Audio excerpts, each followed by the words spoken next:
Hello students, welcome back to the channel. Myself Ashnika Saudan and आज हम start करने जा रहे हैं हमारी एक नई बुक जिसका नाम है foundation of English language a comprehensive introduction. ये बुक राजस्थान की सभी यूनिवर्सिटीज एंड कॉलेज इंस्टीट्यूशन के AEC कोर्स के स्टूडेंट्स के लिए है एंड ये सेकेंड सेमेस्टर की बुक है and it is also based on the latest NEP based syllabus. So बिना किसी देरी के हम चलते हैं हमारी यूनिट। इसके कुछ क्वेश्चन देख लेते हैं जो कि आपके एग्जाम्स में पूछे जा सकते हैं। So the first question is, where was the speech by Jawaharlal Nehru delivered?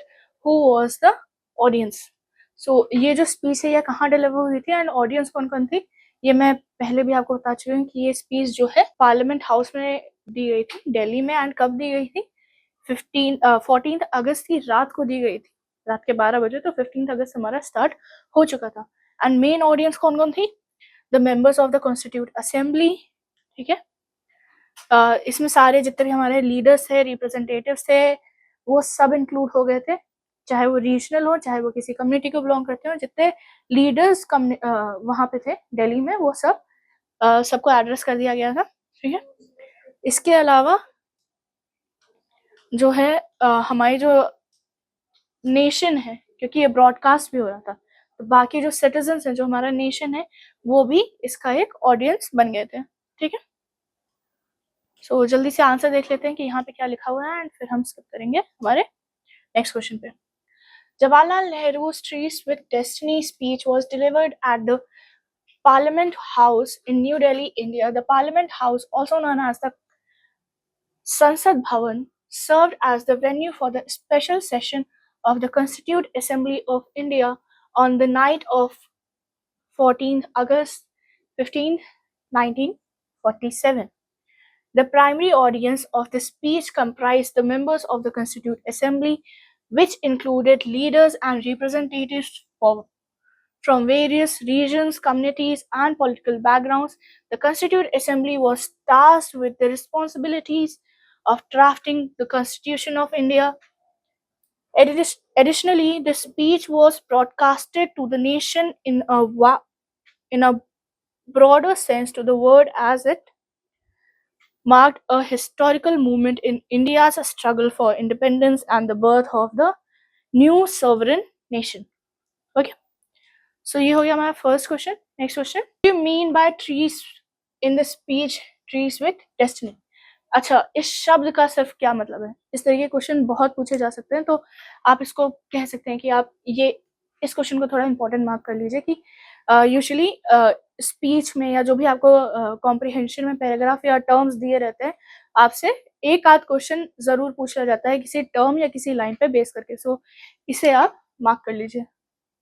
सो क्या हो जाता है ट्रीज का मतलब? ट्रीज का मतलब वैसे तो होता है कि आप किसी से मिल रहे हैं, मतलब एक प्लानिंग करके एक मीटिंग सेट की जा रही है, उसको बोलते हैं ट्रीज। ठीक है, बट ट्रीज विद डेस्टिनी का मतलब क्या हो जाएगा कि हमने जो है हमारे देश का जो भविष्य था, या आप कह सकते हैं जो हमारे फेट था हमारे देश का, हमने उससे एक मीटिंग प्री प्लान करके रखी हुई थी एंड वो मीटिंग जो है आज हमारी फुलफिल हो रही है। आंसर देख लीजिए। In the speech Trees with Destiny by Jawaharlal Nehru, the term trees is used to convey the idea of the significance and predetermined meeting or appointment with the destiny. यही चीज मैंने आपको बोली कि इस स्पीच में ट्रीज का मतलब हो जा रहा है कि एक सिग्निफिकेंट आइडिया कन्वे करने की कोशिश कर रहा है कि हमने डेस्टिनी से एक अपॉइंटमेंट पहले ही ले ली थी, एक प्री डिटरमिन्ड मीटिंग थी हमारी कि हमने पूरी तरीके से शेड्यूल कर लिया था। Okay, The word trees is often associated with a romantic encounter or a scheduled meeting between individuals. In this context, Nehru employs the term metaphorically to describe the historical movement of India gaining independence from the British rule. So, वैसे तो typical जो इसका मतलब होता है कि वो होता है कि रोमांटिक एनकाउंटर, यानी कि जब दो लवर्स मिल रहे होते हैं प्लान करके, उसको कहा जाता है ट्रीज। या फिर जब कोई शेड्यूल्ड मीटिंग हो रही होती है किसी इंडिविजुअल के बीच में, उसको कहा जाता है। बट नेहरू जी ने यहाँ पे इसे मेटाफर की तरह यूज किया है एंड उन्होंने कहा है कि ये एक हिस्टोरिकल मूवमेंट है जिसमें हमें अंग्रेजों से जो है वो आजादी मिल गई है। आगे आंसर देख लेते हैं। By using trees, Nehru suggests that the attainment of the freedom is not a random or accidental event, but a momentous, predetermined occurrence in the course of history. The choice of this word adds a poetic and symbolic dimension to the speech, emphasizing the gravity and the significance of the occasion. It implies that the journey to the independence was a part of a larger, meaningful plan or destiny for the nation. So यहाँ पे जब Nehru ji trees word use कर ले रहे हैं तो वो बता रहे हैं कि ये कोई इत्तेफाक नहीं है जो हमें इंडिपेंडेंस यानी कि हमें आज़ादी अंग्रेजों से मिल गई है। ये एक प्री प्लान्ड प्लान था कि हम कोशिश किए जा रहे थे, हम इसके लिए ही काम किए जा रहे थे कि हमें ये मूवमेंट आज के दिन मिल जाए, ठीक है। एंड इस वर्ड को ऐड करके उन्होंने अपनी स्पीच में एक पोएटिक और एक सिंबॉलिक मीनिंग देने की कोशिश की है। एक मतलब एक आप कह सकते हो डीपर मीनिंग देने की कोशिश की है। उन्होंने एक पोएटिक सेंस देके बात करने की कोशिश की है कि ये जो इंडिपेंडेंस की जर्नी थी वो सिर्फ ऐसा नहीं कि कई सारी रैंडम चीजें एक साथ हो गई, नहीं, हम लोग इन सब चीजों के लिए काफी समय से काम कर रहे थे। Discuss the different aspects of the speech tryst with destiny by Jawaharlal Nehru. तो कई सारी चीजें उन्होंने बोली हैं। अब कौन कौन सी चीजें उन्होंने बोली हैं अपनी स्पीच में, क्या क्या इंपॉर्टेंट पॉइंट्स उन्होंने कवर किए हैं, उसी को आपको इस आंसर में फॉर्म करना है। कि पहला तो उन्होंने ये एक चीज बोल दी थी कि हाँ, ये स्पीच जो है वो हमारी इंडिपेंडेंस को बता रही है। उसको उन्होंने बताया था सिटीजन्स को हार्ड वर्क करना चाहिए, उसके बारे में उन्होंने प्रॉपर बताया था। हम आइसोलेट होके नहीं रह सकते, उसके बारे में उन्होंने बताया था। एंड पर्टिकुलरली इस पूरी स्पीच में उन्होंने थोड़ा सा सेगमेंट महात्मा गांधी जी के लिए रखा था। रीजन वही है कि महात्मा गांधी को बहुत ज्यादा मानते थे, उन्हें सपोर्ट करते थे, ठीक है। अब देख लेते हैं आंसर को जल्दी से। Jawaharlal Nehru repeatedly talks about the freedom struggles of the nation throughout his speech. He also highlights the bravery of the freedom fighters who gave their lives for the independence of India. Nehru made only one political reference in his entire speech, that is his intention and willingness to fight for poverty and disease, thus making his speech unethical as it could be. For the remaining speech, Nehru skillfully summarizes and explains what India is all about. So first paragraph में यही चीज हम लोगों ने कह दी कि जब इन्होंने अपनी स्पीच के बारे में बात करना शुरू किया तो इन्होंने जो हमारा फ्रीडम स्ट्रगल रहा है, फ्रीडम फाइटर्स के सैक्रिफाइसेस रहे हैं, फ्रीडम फाइटर्स ने किस तरीके से चीजें की हैं, उन्होंने उसके बारे में बात कर दी। किस तरीके से इंडिपेंडेंस हमें अटेन हुई है, उन्होंने उसके बारे में बात कर दी। एंड पूरे अपनी स्पीच में उन्होंने सिर्फ एक ही रेफरेंस दिया है, पॉलिटिकल एक ही रेफरेंस दिया है, वो ये था कि उनका इंटेंशन कि वो पॉवर्टी और डिजीज को इंडिया से हटाना चाह रहे हैं, यानी कि इंडिया को पॉवर्टी और डिजीज से मुक्त करना चाह रहे हैं, ठीक है। एंड ऐसा करके उन्होंने अपनी स्पीच को बहुत ज्यादा एथिकल बना दिया है एंड उन्होंने बहुत अच्छे तरीके से हर चीज को समराइज कर दिया है एंड एक्सप्लेन कर दिया है कि इंडिया एक्चुअली में क्या है। ओके, आंसर का नेक्स्ट पैराग्राफ आ जाता है। Nehru discussed Mahatma Gandhi the father of nation, calling him the greatest man of the generation and the torch bearer for the country in the darkness that was weakening the nation. He also discussed the different approaches of Gandhi that led to the unification and freedom of the country. Nehru uses multiple metaphors to describe India's remarkable and beautiful history. Moreover, Nehru metaphorically refers to the nation as she, in reference to a nation because the nation is neither male or female. It is a metaphor. Nehru also employs metaphor when he predicts the nation will awake. So जैसा मैंने कहा कि उन्होंने गांधी जी के बारे में बात की थी एंड गांधी जी को जो हमारे फादर ऑफ द नेशन है उनको जो है उन्होंने टॉर्च बेयरर कहा था, यानी कि वो हमारे पथ प्रदर्शक हो गए। उन्होंने अंधेरे के टाइम पे हमें रास्ता दिखाया है, हमारे देश को इंडिपेंडेंस के लिए आगे बढ़ाया है।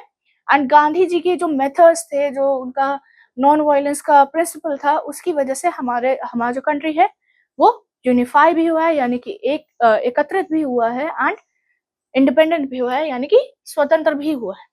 इसके बाद नेहरू जी ने कई सारे मेटाफर्स भी यूज किए हैं। सबसे बड़ा मेटाफर जो इससे पहले वाले क्वेश्चन पे हमने यूज कर लिया कि उन्होंने ट्रूथ्स के बारे में बात की थी कि हमने एक मीटिंग प्लान की है डेस्टिनी के साथ। दूसरा जो मेटाफर उन्होंने यूज किया था वो था कि उन्होंने कंट्री को शी बोला था। Country is not a living thing, वो मेल नहीं है, वो फीमेल नहीं है, बट नेहरू जी ने अपनी स्पीच में शी यूज किया। एंड इवन हम भी जब हमारी कंट्री की बात कर रहे थे, हमारे नेशन की बात कर रहे थे, तो हम मातृभूमि बोलते हैं, उसको माँ का दर्जा देते हैं, ठीक है। तो वैसे इन्होंने भी शी बोला था, and he refer to the nation as a female female person. एक और मेटाफर जो इन्होंने यूज किया था वो ये था कि इन्होंने कहा इंडिया विल अवेक, यानी कि इंडिया अब जगेगा। Again, India is not a person, वो जग नहीं सकता। सो एज अ होल उनका कहना था कि India as a whole, as a country, वो अपने ब्राइट फ्यूचर की ओर आगे बढ़ेगा। ओके, नेक्स्ट पैराग्राफ देख लेते हैं, ये लास्ट पैराग्राफ होगा आंसर का।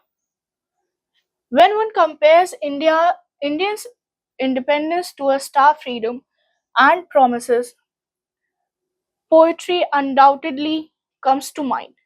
It is possible that the lyrics conceal a lot of the metaphors. Moreover, a crystal clear vision for the nation is provided by Nehru, which is certainly creates a feeling of patriotism in the hearts of all the Indians. Nehru also discusses issues like racism, casteism, religion, and creed difference, and the way he thinks of solving them while bringing everyone together in a inclusive environment. He also refers to the people in the neighboring countries like Pakistan as his brothers and sisters. He ends his speech by introducing the world to a new India and wholeheartedly welcoming everyone. He also pledges to serve the nation by working tirelessly and with the utmost sincerity in order to improve the nation. He concludes his speech by exclaiming, जय हिंद। सो यही चीज है कि अगर हम India की बात कर रहे होते हैं, जब भी हम हमारे नेशन की बात करते हैं, तो एक चीज जो हमारे दिमाग में सबसे पहले आती है या किसी भी कंट्री के दिमाग में आएगी वो है हमारी पोएट्री की। हमें आदत है हर चीज को एक पोएटिक सेंस में कहने की, एंड लिटरेचर में एंड फिलोसफी में ये बात बहुत हाईलाइट की जाती है कि इंडियन साहित्य हो जाए चाहे इंडियन फिलोसफी यानी कि इंडियन आपका दर्शन शास्त्र हो जाए, ठीक है, वो दोनों ही बहुत ही पोएटिक सेंस में बात करता है। एंड ऑब्वियसली नेहरू जी की स्पीच में भी वही चीज हमें देखने को मिलती है, क्योंकि उन्होंने बहुत सारे मेटाफर्स का यूज किया। बट अगर हम इन मेटाफर्स को हटा देते हैं या इन मेटाफर्स पे ही हम फोकस करते हैं, ये मेटाफर्स जो है वो हमें एक क्लियर कट विजन दे देते हैं कि नेहरू क्या कहना चाह रहे हैं एंड वो किन किन फीलिंग्स की बात कर रहे हैं, ठीक है। तो वो हमारी ऑब्वियसली देशभक्ति के बारे में बात कर रहे हैं, जिसमें पूरी इंडिया, पूरा जितने भी हमारे सिटीजन्स हैं वो सब इंक्लूड हो जाते हैं। एंड अपनी स्पीच में उन्होंने कुछ मेजर टॉपिक्स जो ले लिए थे उन्होंने, वो था racism, casteism, religious and creed difference. ये हमारे यहाँ रहा है, रिलीजन को लेके लड़ाई होती रहती है, अभी भी होती है, कास्ट को लेके भी बहुत सारी चीजें थी, उस समय तो बहुत ज्यादा थी, रेसिज्म भी था एंड कास्टिज्म भी था। तो उन्होंने इन प्रॉब्लम्स को भी डिस्कस किया है, इनके सोल्यूशन के बारे में भी बात की है। एंड इसके बाद एंड में जो है उन्होंने हमारी नेबरिंग कंट्रीज को भी रेफर किया है एंड एज अ होल पूरे जो हमारा अर्थ है, जितनी भी कंट्रीज हैं अर्थ में, उनको भी रेफर किया है। जब उन्होंने हमारी नेबरिंग कंट्रीज को रेफर किया है जैसे कि पाकिस्तान एंड बांग्लादेश, उन्होंने ब्रदर एंड सिस्टर कंसिडर कर लिया है कि वो हमारे भाई हैं, वो हमारी बहनें हैं। एंड इसके बाद उन्होंने दुनिया की जितनी भी कंट्रीज हैं उन्हें इंडिया आने के लिए वेलकम किया है एंड अपनी स्पीच जो है उन्होंने कंक्लूड की है जय हिंद के साथ, ठीक है। सो ये पूरा आपका एक ब्रीफ में हो गया कि क्या क्या चीजें उन्होंने डिस्कस की हैं अपनी स्पीच में। Describe the role of Jawaharlal Nehru in the independence of India. ये आंसर मैं आपको जब मैं नेहरू जी के बारे में बात करी थी अबाउट द ऑथर में वहां पे डिस्कस कर चुकी हूँ। यहाँ पे मैं बस जल्दी से रीड कर दे रही हूँ आंसर को एंड फिर हम नेक्स्ट क्वेश्चन में स्किप करेंगे। Okay, Jawaharlal Nehru played a pivotal role in India's quest for independence through his leadership in the Indian National Congress, the primary political force advocating for self-rule. Nehru actively participated in various non-violent movements aligning with Mahatma Gandhi's philosophy of civil obedience. His involvement in the civil obedience movement demonstrates a commitment to the challenging unjust British laws through the peaceful protest marches and non-cooperation. The Quit India movement of 1942 marked a significant chapter in India's fight for freedom, and Nehru played a crucial role in its leadership. The movement's objective was the immediate withdrawal of the British from India, and it incited widespread civil obedience. Nehru's leadership during this period contributed to the mounting pressure on the British colonial administration, speeding the process of India's transition to independence. Following the long and arduous struggle, India finally gained independence on 15 August 1947. Nehru became the first Prime Minister of the newly liberated nation, marking the beginning of the new era. His vision for a secular, socialist, and democratic India led to the foundation for the country's political and social framework. Nehru's contributions extended beyond the pre independence era, as he continued to play a crucial role in shaping the trajectory of the independent India's development and governance. ये पूरा का पूरा जो answer है ये about the author's में मैं आपको डिस्कस कर चुकी हूँ, ठीक है। सो इसका मैं एक्सप्लेनेशन नहीं कर रही, हम नेक्स्ट आंसर पे चलते हैं, नेक्स्ट क्वेश्चन पे। Right the summary of the speech bye Nehru, truth with destiny in your words. Summary हम ऑलरेडी डिस्कस कर चुके हैं, सो ये क्वेश्चन भी हम छोड़ते हैं एंड आगे बढ़ते हैं। Discuss the famous slogans given by Jawaharlal Nehru before independence. So हमारी आज़ादी से पहले जवाहरलाल नेहरू ने जितने भी स्लोगन्स दिए हैं आप उनको प्रॉपरली डिस्कस कर सकते हैं। सो ये आंसर भी एक इट्स नॉट दैट इम्पॉर्टेंट क्योंकि ये स्पीच से रिलेटेड नहीं है, बट स्टिल ये थोड़ा सा स्पीच के अराउंड या आप कह सकते हैं जवाहरलाल नेहरू के अराउंड है। सो आप इसे अपने पॉइंट ऑफ व्यू में लिख सकते हैं। ओके, नेक्स्ट क्वेश्चन पे चलते हैं। what placed it Jawaharlal Nehru want the makers of the Indian Constitution to take, which he specified in his Truce with Destiny speech। अब ऐसी कौन कौन सी चीजें हैं जो चाह रहे थे कि जो कॉन्स्टिट्यूशन के मेकर्स हैं, ठीक है, यानी कि हमारी जो कॉन्स्टिट्यूट असेंबली है उसके जो मेंबर्स हैं वो ये प्लेज रख लें अपनी स्पीच में उन्होंने कौन कौन से पॉइंट्स रखे हैं, ठीक है। तो आंसर देखते हैं। Jawaharlal Nehru did not specifically outline a separate pledge for the makers of the Indian Constitution. However, he did express the idea that the framers of the Constitution, who were engaged in the monumental task of drafting the foundational document of the newly independent India, should be committed to certain principles and values.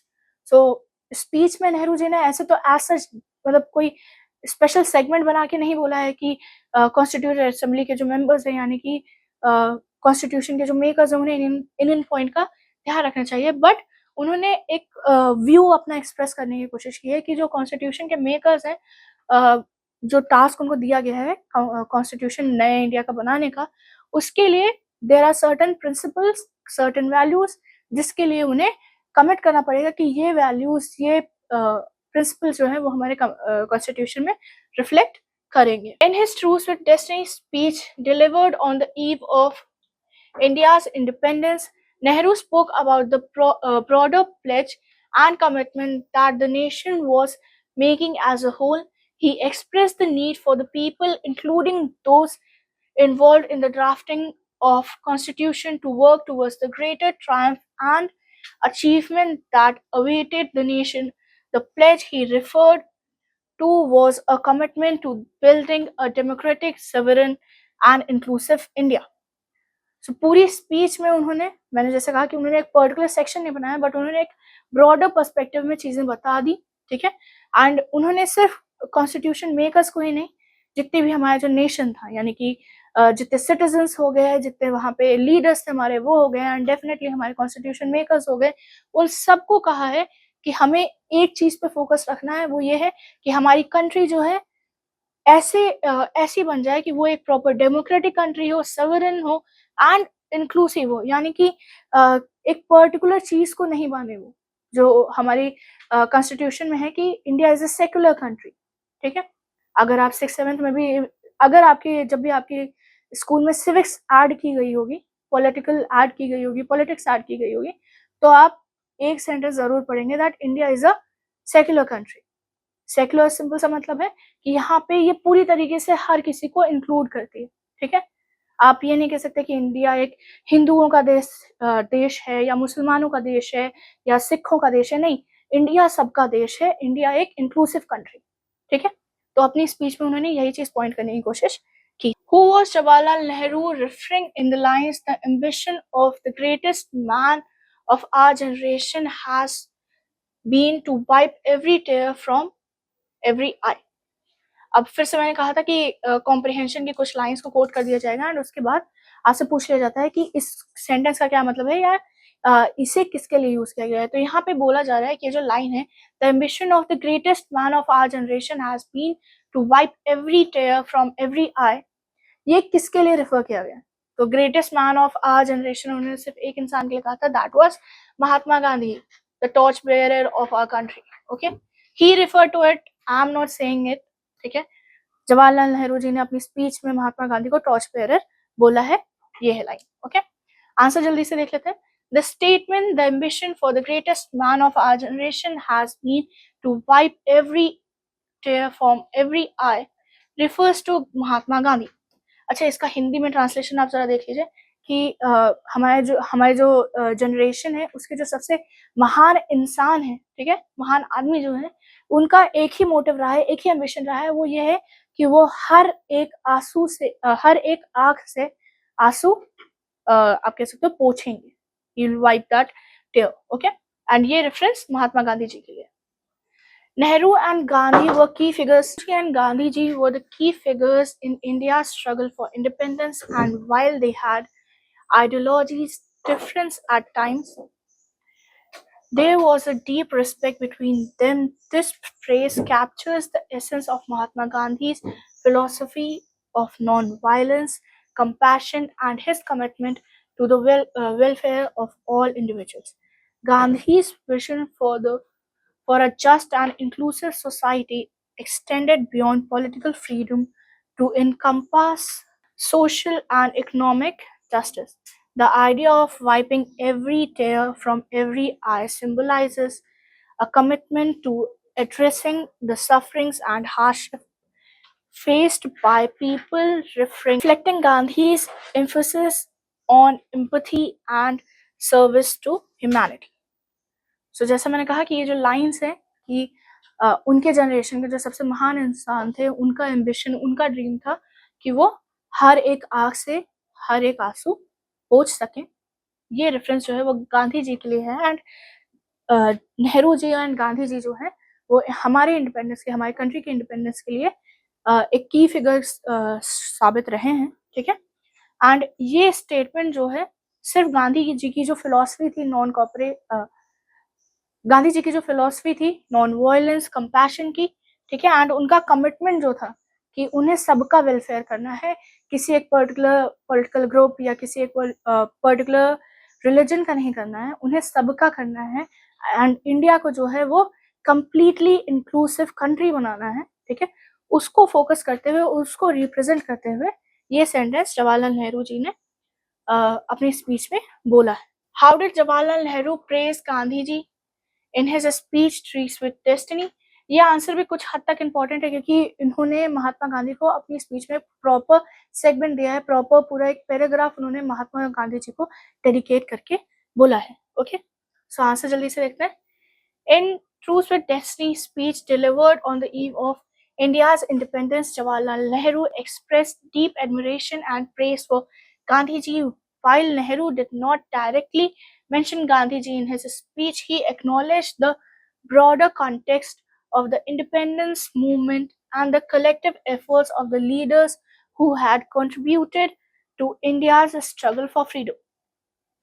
So, इन्होंने अपनी speech में जो है वो बहुत ज़्यादा admiration, जो उनका डीप एडमिरेशन था गांधी जी को लेके, उन्होंने वो एक्सप्रेस किया है, ठीक है। एंड उन्होंने गांधी जी को प्रेस किया है, बट कहीं पे भी उन्होंने गांधी वर्ड, या बहुत रेयर कंडीशन आई है जहाँ पे उन्होंने गांधी वर्ड का यूज किया है, ठीक है। उन्होंने एक इनडायरेक्ट सेंस में फ्रेज करते हुए, जैसे आपने अभी इससे पहले ये क्वेश्चन में देखा कि वो बहुत पोएटिक सेंस में जाके अपनी स्पीच दे रहे थे, ठीक है। यहाँ पे भी जब वो गांधी जी की बात कर रहे हैं तो वो बहुत ही पोएटिक सेंस में जाके गांधी जी का एडमिरेशन, उनका जो उनकी जो तारीफ है वो कर रहे हैं। एंड सिर्फ उन्होंने गांधी जी की तारीफ नहीं की, जितने लीडर्स जिनकी वजह से हमें इंडिपेंडेंस मिला है उन्होंने उनको भी इंक्लूड किया है, उनकी भी तारीफ की है। ओके, नेक्स्ट पैराग्राफ देखते हैं। Gandhi, Nehru's speech recognized the sacrifices and contribution of those who had dedicated themselves to the cause of independence, and it can be inferred that Mahatma Gandhi was among the foremost in Nehru's thoughts. The mention of the truce with destiny and redemption of pledges was a nod to the ideals and principles that leaders like Gandhi had espoused throughout the struggle. So, अपनी पूरी speech में जितने भी हमारे leaders के, जितने भी हमारे जो रिप्रेजेंटेटिव्स थे, उनके जो स्ट्रगल्स रहे, उनकी जो कमिटमेंट रही, उनके जो एफर्ट्स रहे, उनको नेहरू जी ने अपनी स्पीच में रिकॉग्नाइज किया है। अपनी स्पीच को उनके लिए, अपनी स्पीच में एक पूरा पैराग्राफ, 2 पैराग्राफ्स उनके लिए डेडिकेट किया है, उनकी तारीफ की है, ठीक है। एंड इस स्पीच में जितने भी प्रिंसिपल्स, हमारे जितने भी लीडर्स और रिप्रेजेंटेटिव्स के थे, उनको उन्होंने हाईलाइट किया है। एंड ऑब्वियसली गांधी जी जो थे वो सबसे आगे आ जाते हैं जब हम फ्रीडम फाइटर्स की या हमारे जो लीडर्स थे उस टाइम के, उनकी बात करते हैं तो। ओके, नेक्स्ट पैराग्राफ देख लेते हैं जल्दी से। Nehru and Gandhi had a complex relationship marked by a mutual respect and occasional differences in their approaches of certain issues. However, on the eve of the independence, Nehru's speech was a tribute to the collective efforts of the leaders like Gandhi and the millions of Indians who had participated in the freedom movement. The acknowledgement of the movement's occasion and the recognition of the contribution of various leaders, including Gandhi, conveyed a sense of unity and shared purpose in the journey towards the free and independent India.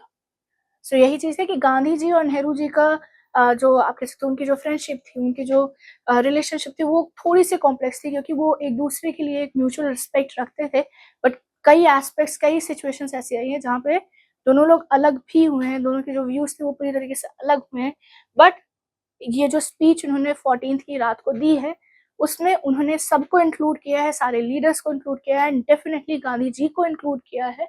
And उन्होंने जितने भी struggles या जो भी principles रहे हैं उन पे फोकस करते हुए, जो भी आप कह सकते हो जो भी कॉन्ट्रीब्यूशंस रहे हैं लीडर्स के, जितने भी मूवमेंट्स हुए हैं, एंड सिर्फ लीडर्स ही नहीं, मूवमेंट्स थे तो मूवमेंट्स में जो सिटीजन्स भी इन्वॉल्व हुए हैं उनको भी उन्होंने अप्रिशिएट किया है। एंड अपनी स्पीच में उन्होंने एक चीज़ दिखाने की कोशिश की है कि हम चाहे किसी भी कास्ट के रहे हों, चाहे किसी भी रिलीजन के रहे हों, चाहे जैसे भी रहे हों, जब बात हमारे देश की आई तो हम सब ने एक साथ हमारे देश को आज़ाद करने के लिए, उसको नए एक डायरेक्शन में ले जाने के लिए हमने struggle. Significance of the title of the speech tryst with destiny. तो इसमें भी वही चीज़ है कि ये उन्होंने ये जो उनकी स्पीच थी, इसका टाइटल उन्होंने ट्रूस विद डेस्टिनी ही क्यों रखा? तो वही चीज़ है कि एक सिंबॉलिक मीनिंग रखना चाह रहे थे कि हम जो इतने सालों से स्ट्रगल कर रहे हैं, उसका आप कह सकते हो कि जो हमारी इंडिपेंडेंस डे की जो डेट थी, हम लोगों ने डेस्टिनी से पहले ही आप कह सकते हो फिक्स करा ली थी, प्री डिटरमिन्ड थी कि हमें आज़ादी ज़रूर मिलेगी। एंड इतने सालों तक हमने जो है इसी मीटिंग के लिए हमने सारे स्ट्रगल्स किए हैं। ये सब पॉइंट्स जो है वो मैं ऊपर डिस्कस कर चुकी हूँ। So I am just going to read it and हम नेक्स्ट क्वेश्चन पे चलेंगे। The title of Jawaharlal Nehru's speech, Truce with Destiny, carries significant symbolic and emotional weight, encapsulating the essence of the India's journey to the independence. By using the term truce, Nehru frames the attainment of the freedom as a predetermined and meaningful encounter with. This suggests that the struggle of independence was not a random movement or series of events, but rather a manifestation of India's historical path and the collective will of its people. The word destiny adds a profound dimension to the title, implying a sense of inevitable and a higher purpose in the unfolding of historical events. It conveys the idea that the nation's progress towards independence was not arbitrary but guided by a large transcendent force The symbolism of the midnight hour further enhances the title's significance. The use of midnight, the moment at which India officially gained independence, underscores the idea of new beginning, the end of prolonged night of colonial rule, and the emergence of the sovereign nation in the light of a new day. Moreover, Truce with Destiny suggests a sense of shared faith and collective responsibility. It conveys the unity of diverse Indian populations, emphasizing that despite differences, they were converging at a crucial junction to collectively shape the destiny of the nation. The title conveys a commitment not only to the attainment of the independence but also to the ongoing process of the nation building and the challenges that lie ahead. Therefore, the title Truce with Destiny serves as a poetic and invocative encapsulation of the historical movement, capturing the gravity, inevitability, and shared commitment associated with India's journey to its independence. Nehru's choice of language reflects his eloquence and his ability to convey the profound significance of the occasion marking the birth of the sovereign. Her point जो मैंने बोला कि truth with destiny क्यों रखा गया है, destiny क्यों माना गया है एंड बाकी सारी चीजें वो सब इस आंसर में कन्वे कर दी गई हैं. Okay, describe the sentiments and tone of Jawaharlal Nehru speech truth with destiny. तो सेंटिमेंट पेट्रियोटिज्म ही था कि वो देशभक्ति की भावना से वो अपनी स्पीच दे रहे थे. एंड अगर हम बात करते हैं कि टोन क्या थी, सो अगेन उनकी जो टोन थी वो बहुत ही कॉन्स्टेंटली वो बात करने की कोशिश कर रहे थे, डेडिकेटेड थे अपनी चीज़ों को लेके, अपने थॉट्स को लेके, अपने प्रिंसिपल्स को लेके, and he was determined to change or to improve or to fulfill the promises he made or the leaders made during the freedom struggle. तो जितने भी promises उन्होंने और हमारे जितने भी leaders थे उन्होंने freedom struggle के टाइम पे बनाया है, दिया था, वो सारे promises को fulfill करने के लिए वो पूरी तरीके से determined थे. ओके, आंसर जल्दी से देख लेते हैं. Jawaharlal Nehru's speech Truth with Destiny talks about the aspects that reflects the history of India. The sentiments of the speech is very patriotic in nature, and the speech is easily said in its tone when he constantly talks about the serving the nation with utter dedication and determination in order to come true to the promises made by the Indian National Congress. He says, long years ago we made a truce with destiny, and now the time comes when we shall redeem a pledge, not wholly or in full measure, but very sustainably. So, first paragraph में tone को specify कर दिया गया है, speech किस type की है, इसका सेंटिमेंट क्या है, सेंटिमेंट पेट्रियोटिक है, टोन कैसी है, अटर आप कह सकते हो डिटर्मिनेशन के साथ है, डेडिकेशन के साथ है कि जितने भी प्रोमिसेस हमारे लीडर्स ने किए हैं, हमसे किए थे उस टाइम पे, वो फुलफिल करेंगे. एंड ये बात उन्होंने उनकी जो फर्स्ट लाइन थी स्पीच की उसी में उन्होंने क्लियर कर दिया. In his speech, Nehru presented a colorful picture of the historical diversity of India and expressed his hope for an equally grand, if not greater and brighter future for the India, structured by the struggles and sacrifices of Indian freedom fighters and by the hard work of the new citizens of the independent India. His speech acted as a motivation for the population of India to fight against British rule, to restore the India that British had destroyed. The leaders of India have pledged to ensure the peace and prosperity of their new and evolving nation, which has been free from slavery for more than 200 years. So अपनी speech में जो है इन्होंने India का एक बहुत ही colourful and बहुत ही bright future या ब्राइट हिस्ट्री जो थी हमारी उन्होंने वो एक्सप्रेस की है. एंड इसके बाद उन्होंने जितने भी हमारे फ्रीडम स्ट्रगल्स रहे हैं उसको मैं हाईलाइट किया एंड उसके बाद उन्होंने बताया कि किस तरीके से जो हमारे लीडर्स हैं वो उस इंडिया को वापस लाएंगे, जो ब्रिटिशर्स ने डिस्ट्रॉय कर दिया है, प्लस उसके आगे इंडिया को एक कलरफुल, एक ब्राइटर फ्यूचर के लिए फ्यूचर की तरफ वो ले जाएंगे। लास्ट पैराग्राफ है आंसर का। Nehru also raised attention regarding the prejudice and discrimination based on the caste, race, and religion of an individual that affiliated India for centuries. This is clearly evident in his words. This is not time for petty and destructive criticism, no time for ill will or blaming others. We have to build the noble mansion of free India where all her children may dwell. सो इन्होंने India के जो major issues रहे हैं cast, race और religion के, ठीक है, उन्होंने उसको हाईलाइट किया है एंड उन्होंने कहा है कि क्लियरली, बहुत क्लियरली उन्होंने अपने वर्ड्स में कह दिया है कि हमारे पास ये वो समय नहीं है कि हम किसी की कास्ट को, किसी की रिलीजन को लेके फोकस करें एंड हम उसके लिए लड़ें कि तुम नीची कास्ट के हो, तुम हमारे साथ नहीं रह सकते। एंड फर्दर ऑन हमारा जो मेन फोकस होना चाहिए वो ये होना चाहिए कि हमारी कंट्री फ्री हो गई है, अब हमें इसके डेवलपमेंट के लिए आगे काम करना है। ओके, नेक्स्ट, एंड ये क्वेश्चन हमारी बुक का लास्ट क्वेश्चन होगा। In his speech what did Nehru mean when he said at the stroke of midnight when the world sleeps India will awake to life and freedom.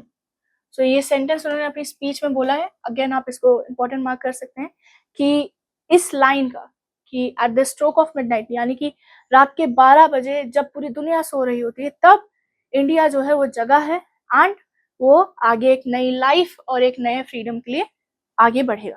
ठीक है, तो इसका simple से मतलब नेहरू जी के सेंस में था, when Jawaharlal Nehru uttered the words at the stroke of midnight, when the world sleeps, India will awake to live and free. In his speech Truce with Destiny, he encapsulated the profound significance of the hour chosen for India's independence. The symbolism of midnight is laden with meaning, representing the decisive movement of transition from the darkness of the colonial subjugation to the dawn of the self-determined free nation. It serves as a metaphorical marker for the end of a prolonged night of foreign rule and the commencement of a new day in India's history. So इस line से simple सा उनका जो implication है वो ये है कि हमारी जो कंट्री है, एक मेटाफोरिकल सेंस में जो उनका रेफरेंस रहा है वो ये है कि हमारी जो कंट्री है वो विदेशों के रूल से पूरी तरीके से मुक्त हो रही है। जो अंधेरा विदेशों की वजह से आया हुआ था, ठीक है, ब्रिटिशर्स की वजह से हमारे कंट्री में आया हुआ था, वो हट रहा है। ठीक है, एंड अब नए दिन के साथ, नई उम्मीद के साथ हमारी कंट्री जो है वो नए एरा में, एक फ्री इंडिया में स्टेप ले रही है। ओके, एंड ये जो टाइम इन्होंने सेलेक्ट किया था ये एक मार्कर की तरह शो करता है, अगेन वही चीज कि हम डार्कनेस को छोड़ के हम हमारे ब्राइट फ्यूचर की तरफ आगे बढ़ रहे हैं। नेहरू's choice of phrase when the world sleeps further emphasizes the uniqueness of India's journey to independence. The timing occurrence when much of the world was at rest underscores the distinctiveness and the gravity of the occasion. It suggests that India's struggle for freedom was not just a part of global movement for independence, but a singular event standing out against the backdrop of a sleeping world. So ये जो sentence या ये जो phrase उन्होंने use कर लिया कि जब पूरी दुनिया सो रही, ठीक है, यहाँ पे ये सेंटेंस जो है इंडिया को पूरी तरीके से यूनिक कर दे रहा है कि जब पूरी दुनिया सो रही है यानी कि कोई भी काम नहीं कर रहा है, इंडिया ने तब आगे बढ़ने का फैसला किया है, वो अपने नए फ्यूचर की तरफ जा रहा है। एंड ये एक सेंटेंस पूरी तरीके से बता देता है कि इंडिया की इंडिपेंडेंस एक ग्लोबल अकरेंस के साथ साथ एक इंडिविजुअल या एक इंडिपेंडेंट कंट्री के लिए बहुत बड़ी बात है। The expression India will awake to live and freedom holds a deep and poetic resonance.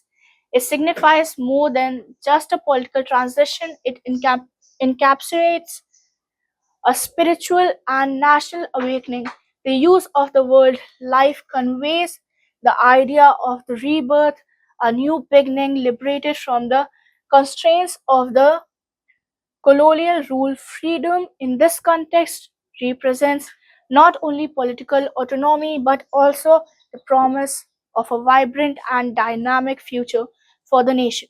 Therefore, Nehru's sentence at the stroke of midnight fluently captures the essence of India's independence. It is a moment of a profound transition, a symbolic awakening from the shadow of the past to embrace a future defined by life, liberty, and pursuit of self-determined destiny. सो ये जो sentence या ये जो phrase उन्होंने use कर लिया है कि अब इंडिया लाइफ के लिए और फ्रीडम के लिए उठ रहा है, सो इसका सिग्निफिकेंस जो है वो बहुत ही डीप है, पोएटिक है। उन्होंने अपनी स्पीच को पोएटिक ही रखा था, ठीक है।